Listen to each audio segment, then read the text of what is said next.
কেমন লাগতেছে খাইতে? সেই স্বাদ না? সেই স্বাদ না?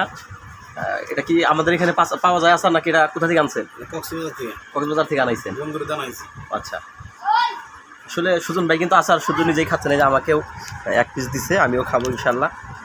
সুজন ভাই খাচ্ছে, অনেক মজা লাগতেছে মনে হয়। আসলে তেঁতুল হচ্ছে লোভনীয় একটি খাবার।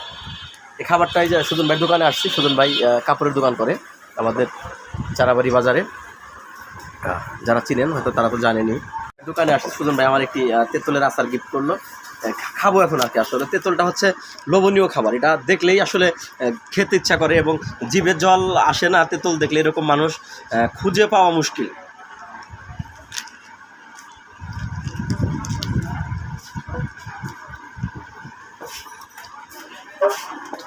আমরা তেঁতুলের আচারটি খাবো, দেখি।